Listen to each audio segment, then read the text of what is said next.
మీ personal interviews మరియు వ్యాపార ప్రకటనల కొరకు ఈ నెంబర్ని సంప్రదించండి. నమస్తే, వెల్కమ్ టు మనం టీవీ. నేను మీ ప్రియాంకారావు. ఈ రోజు మనతో పాటు ప్రముఖ పొలిటికల్ అనలిస్ట్ డివి శ్రీనివాస్ గారు ఉన్నారు. వారితో మాట్లాడదాం. నమస్కారం సార్. నమస్తే సార్, ఈరోజు చంద్రబాబు నాయుడు గారు అలానే డిప్యూటీ సీఎం పవన్ కళ్యాణ్ గారు భేటీ కాబోతున్నారు. అంటే ఈ భేటీలో ముఖ్యంగా ఏ అంశాలు అంటే ఇప్పుడు రేషన్ బియ్యానికి సంబంధించిన ఒక పెద్ద మాఫియా బయటపడింది. ఆ షిప్ ని సీజ్ చేశారు.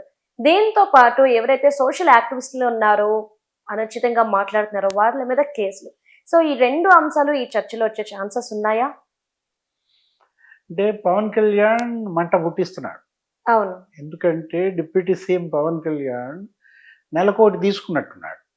పోయిన నెల ఏంటి, సోషల్ సైకోలకి మంట పుట్టించాడు. ఇది హోమ్ మినిస్టర్ అనిత పైన ఫైర్ అయ్యి, ఏంటమ్మా అసలు ఏంటి వీళ్ళు నా ఫ్యామిలీ మెంబర్స్ మీదే ఈ విధంగా బరిదెగించి వాళ్ళు పెడుతుంటే అసలు అలా వదిలేస్తే ఎట్లా ఈ అచ్చోసిన ఆంబోతులను అన్నట్టుగా వెరీ నెక్స్ట్ వెంటనే సీన్ కట్ చేస్తే బోరగడ్డ అనిల్, లేకపోతే వర్ర రవీంద్రారెడ్డి, హరికృష్ణారెడ్డి, అతను ఎవరు మన్మిత్ రెడ్డి, శ్రీరెడ్డి, వీళ్ళంతా మనం చూసాం. కొంతమంది ఏమో ఓపెన్ లెటర్స్, కొంతమంది ఏమో క్షమాపణలు, సెల్ఫీ వీడియోలు, ఇంకో కొంతమంది ఏమో అసలు ప్రత్యక్ష రాజకీయాలకే గుడ్ బైలు. అంటే అది సోషల్ సైకోలకు మంట పుట్టించాడు. ఇప్పుడు మాఫియాకి మంట పుడుతోందా? ఏది నిన్న పోయి పడ్డాడు ఎక్కడ, కాకినాడ పోర్టులో. అంటే ఏనుగు కుంభస్థలం కొట్టాడు అనమాట ఆ ద్వారంపూడి చంద్రశేఖర్ రెడ్డి. ఎందుకంటే 5 ఏళ్ళు జగన్మోహన్ రెడ్డి హయాంలో నీకు Dwarampudi Bhaskar Reddy civil supplies corporation chairman, Dwarampudi Chandrasekhar Reddy అక్కడ ఎమ్మెల్యే, ద్వారంపూడి వీరభద్రారెడ్డి వాళ్ళ తమ్ముడు, ఆయనేమో తండ్రి, ఇతనేమో తమ్ముడు, ఇతనేంటి రైస్ మిల్లర్స్ అసోసియేషన్ కి ప్రెసిడెంట్, షిప్పింగ్ ఏజెన్సీలకి అసోసియేషన్ ప్రెసిడెంట్. అంటే ఎలా వీళ్ళు ఒక మిల్లర్స్ మాఫియా, ఏది ఆ రైస్ మిల్లులన్నీ వీళ్ళ గుప్పెట్ల పట్టి నీకు ఆ పీడిఎస్ పేదల బియ్యం నీకు వీళ్ళే మరాడించటం లేదు, ఏం లేదు, బస్తాలు మార్చటమే. రైస్ మిల్లు మామూలుగా గతంలో మనం మా చిన్నప్పుడు ఎలా ఉండేవి, ఆ మిల్లు దగ్గర పెద్ద పెద్ద కొండలంతా ఊకు ఉండేది. ఆ ఊకల కబాడీ బొబాడీ ఆడుకునేవాళ్ళు. అట్లాంటిది ఈ రైస్ మిల్లుల దగ్గర ఎక్కడా నీకు ఊక కనపడట్లేదు, తవుడు కనపడదు, కరెంటు బిల్లులు రావు. మరేం జరుగుతుంది మిల్లులో? ఇదనమాట. ఏది పేదల బియ్యాన్ని బస్తాలు మార్చటం, పోర్టుకి ఎత్తటం, విదేశాలకి పంపించటం. నీకు 5 ఏళ్లలో నీకు ఒక 50,000 కోట్ల స్కామ్.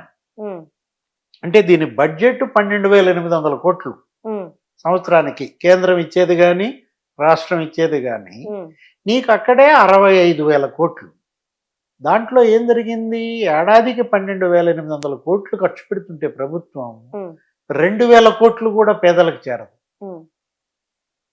వాళ్ళ దగ్గర 10 రూపాయలకి వీళ్ళు వెనక్కి కొంటాం. ఆ వెహికల్స్ కూడా ఒక స్కామ్. ఏది, నేను ఇంటింటికి రేషన్ అన్నాడు, ఒకటిదే ఇంటింటికి రేషన్ కలెక్షన్ అనమాట. ఆ వెహికల్స్ని ఎక్కడ ఆపరు, ఎందుకంటే బియ్యం వాళ్ళు పేదలకు బియ్యం ఇచ్చే వెహికల్స్ అని. అంటే వాళ్ళు తీసుకున్నాళ్ళు తీసుకున్నట్టు, తీసుకోకపోతే ఆ బియ్యం మళ్ళీ వెనక్కి తీసుకురావటం. అదే గ్రీన్ ఛానల్. మన నాదెండ్ల మనోహర్ గ్రీన్ ఛానల్ చేశారంటే, నీకు గ్రీన్ ఛానల్ అంటే నీకేం గుర్తొస్తుంది? ఆ హార్ట్ ట్రాన్స్ప్లాంటేషన్ గుర్తొస్తుంది. గుండె ఎక్కడి నుంచో తమిళనాడు, మద్రాసు నుంచి హైదరాబాద్ వస్తే గ్రీన్ ఛానల్లో తీసుకెళ్ళాం, ఎయిర్పోర్ట్ నుంచి కిమ్స్ దాకా అంటారు. అంటే ఎక్కడ ఆ వెహికల్ ఆపరు అసలు. మొత్తం ఇంకంతా చెక్ పోస్టులన్నీ ఎత్తేయటమే అనమాట. ఇప్పుడు ఇలా ఈ బియ్యం మాఫియా లారీలకి చెక్ పోస్టులన్నీ ఎత్తేసారు. అరే నీకు ఒక్కొక్క కిలో బియ్యం నీకు 70 రూపాయలు 80 రూపాయలకి ఆ వెస్ట్ ఆఫ్రికా ఆ దేశాలకు అమ్మారు. అంటే పేదోడికి దక్కింది 10 రూపాయలు, వీడు అమ్ముతోంది 70కి 80. 60 రూపాయలు ఒక కిలో మీద వాళ్ళు ఎత్తారంటే ఎంతగా ఇవాళ ఇక్కడ మాఫియా నీకు జడలు విరజిమ్ముకుని ఆడుతోందో నీకు కనపడతాను. అంటే ఒక వటవృక్షం ఊడలు దిగిందనమాట. గ్రామాన ఇవాళ చోటా డాన్స్, మండలంలో నియోజకవర్గంలో డాన్స్.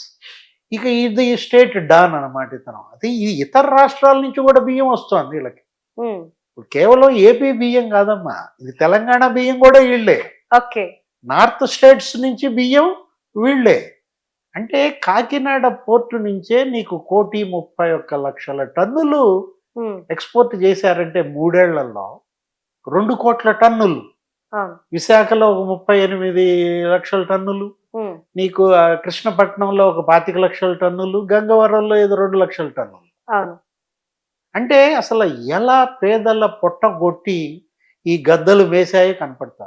మరి వీటిపై ఇప్పుడు డిప్యూటీ సీఎం కావచ్చు, చంద్రబాబు నాయుడు గారు కావచ్చు, ఎలాంటి నిర్ణయం తీసుకుంటారంటారు?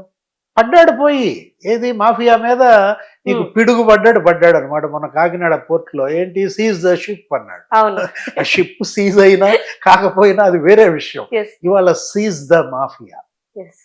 ఇవాళ ఈ మాఫియాకి అడ్డుకట్ట కట్టారు. అసలు దీని వెనక ఎవరున్నారు?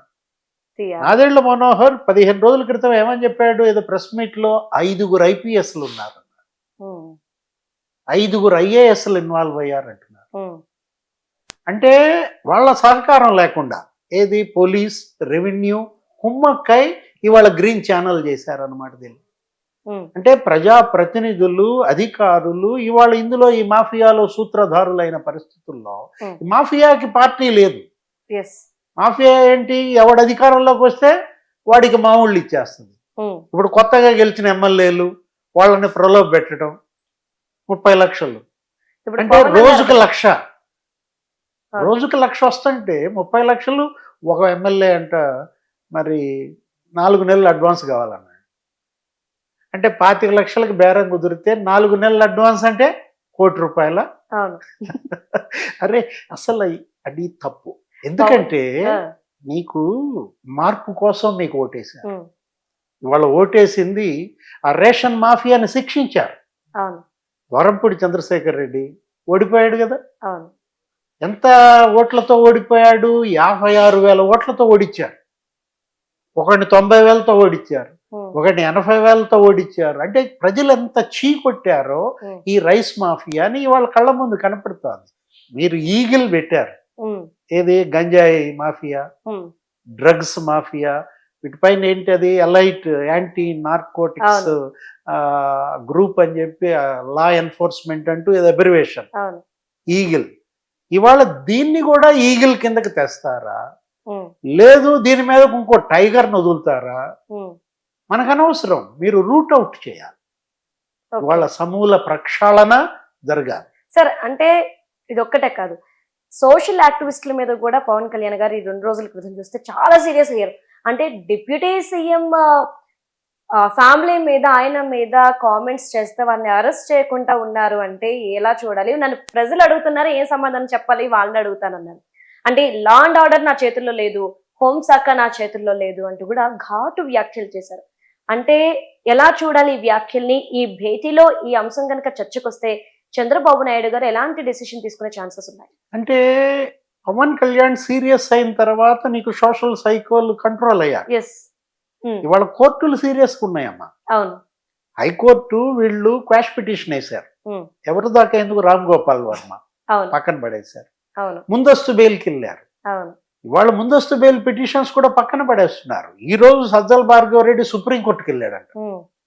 సుప్రీంకోర్టుకి సజ్జల భార్గవ రెడ్డి వెళ్తే సుప్రీంకోర్టు ఒకటే చెప్పింది, పోయి హైకోర్టులో మాట్లాడుకోండి అని చెప్పింది. అంటే ఇవాళ వాళ్లే బాధితులు. వీళ్ళు ఎవరిని వదలలేదు, జర్నలిస్టులను వదలలేదు, ప్రతిపక్ష నాయకులను వదలలేదు, ఇవాళ జడ్జీలను కూడా వదలలేదుగా.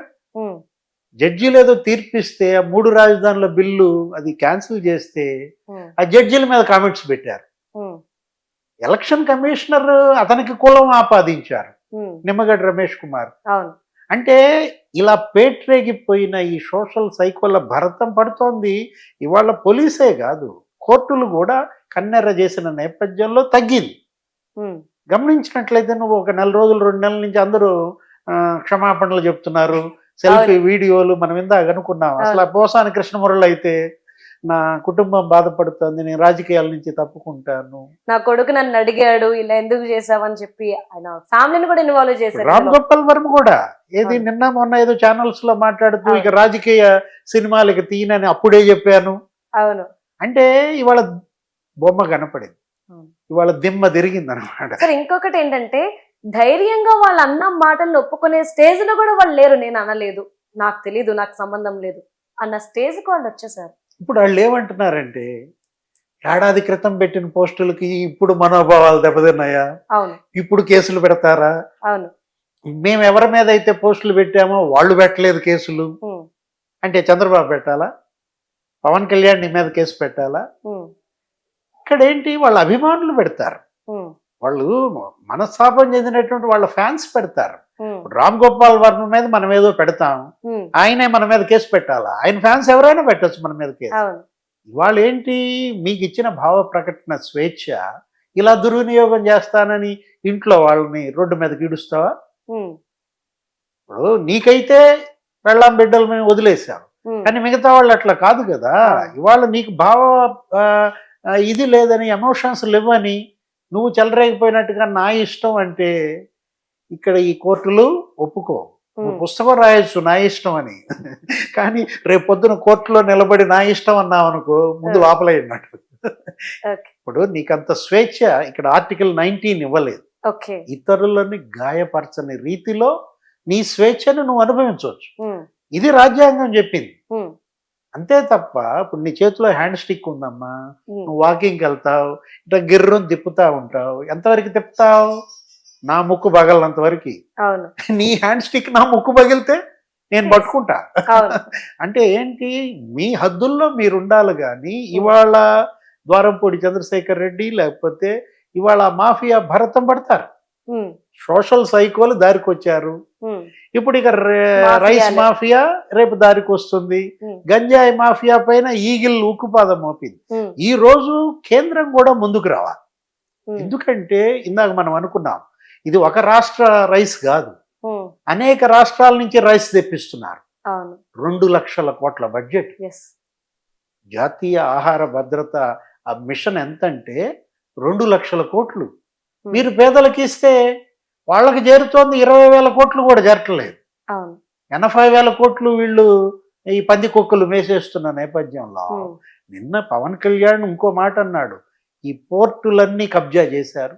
అవును ఇప్పుడు ఈ పోర్టు ఉంది కాకినాడ పోర్టు, అది అరవిందో అంట.